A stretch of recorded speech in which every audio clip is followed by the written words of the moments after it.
هي مصر دولة عربية ولا لأ؟ هو ممكن اعرف اللي بيرفض العروبة بيرفضها ليه؟ اللي بيرفض العروبة انت عندك رد العروبة بتترفض ليه؟ مفيش رد، محدش عنده رد. هو تقريبا الناس بقت تقلد اي حاجة وكل حاجة. الحقائق القرآنية بتقول يا حبيبي وكذلك أنزلناه قرآنا عربيا، والله عز وجل يقول بلسان عربي مبين، والله عز وجل يقول وكذلك جعلناه قرآنا عربيا وصرفنا فيه من الوعيد. أنا عندك الحقائق القرآنية، عندك في السنة النبوية النبي صلى الله عليه وسلم قال إن الله اصطفى كنانة من بني إسماعيل واصطفى قريشا من كنانة. طب ممكن أنا أسألك سؤال، سيدنا عمر بن الخطاب كان من قريش؟ لا. أبو بكر الصديق كان من قريش؟ لا. القبيلة، أنا بتكلم عن القبيلة.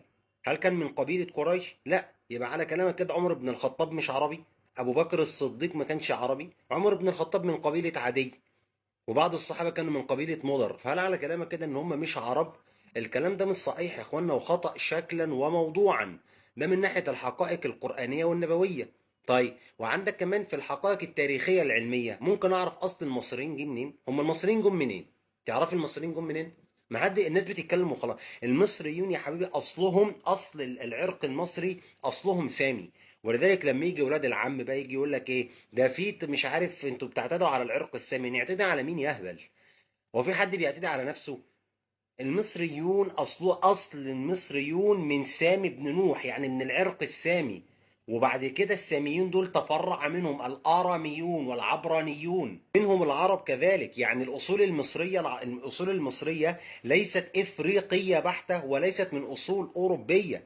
هو ده اللي المفترض اللي الناس تعرفه. ان اللي بيقول الفكره دي تعالى اقول لك بقى هو جايبها منين. هو منبهر بكل حاجه جايبها من الغرب، جايبها شايف ان الدول الغربيه بتفتخر بمصر وان هي فرعونيه وان هي عايز يفتخر بالحضاره بتاعته على اصل الهويه بتاعته. يا حبيبي اللي ملوش هويه ملوش اصل، اللي ملوش هويه ملوش اصل. انت تشوف هويتك الاول ايه.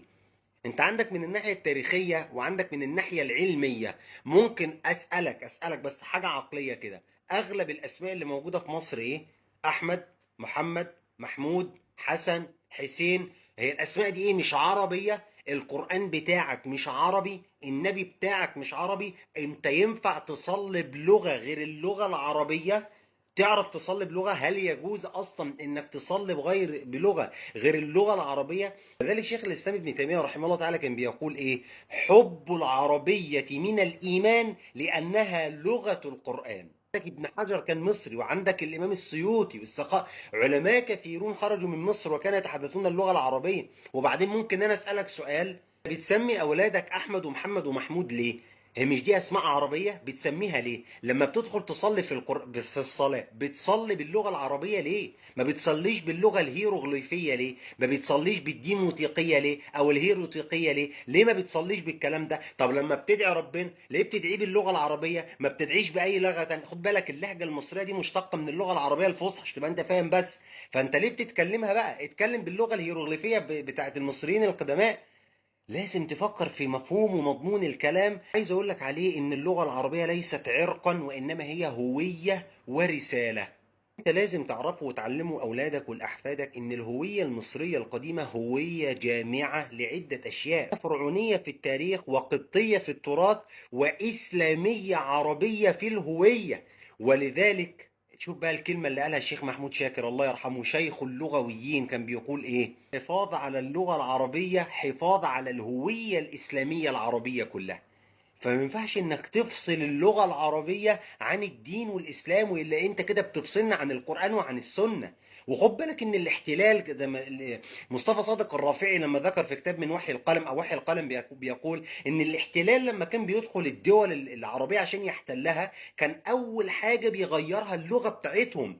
بيغير اللغة بتاعتهم علشان يبعد الناس عن الأصل بتاعها، يخليهم يتكلموا عربي وفرنسي، فبالتالي تلاقيه يدخل يطعن في الثوابت الدينية لأن الناس مش هتعرف ترد عليه، لأن الناس خلاص بعدت عن الثوابت. وهو ده اللي حصل النهاردة. الحرب الناعمة اللي عملتها أمريكا النهاردة بتعمل إيه؟ فرضت اللغة الإنجليزية على كل العالم وبقت اللغة العالمية اللي الناس كلها بتتكلم بيها. ولذلك لما تلاقي حد بيجي بيدافع عن اللغة العربية زيي أو بيدافع عن الشريعة الإسلامية، الناس بتطلع تفضل تهاجمه. ليه؟ بسبب البعد الأساسي عن اللغة.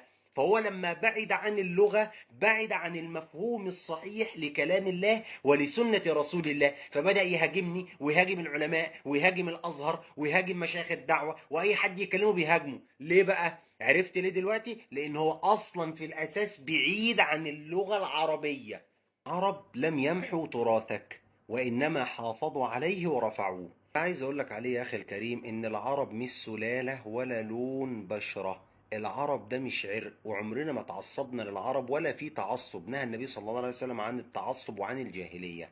لكن انت لما تيجي بتتكلم ما تمشيش ورا زعامات او فخر او اشياء فارغة، فارغة دلالة وموضوعا. وافتكر والله ان فخرك مش في اهرامات من حجر، وانما فخرك في قرآن من نور. بس كده خلصنا. السلام عليكم ورحمة الله وبركاته.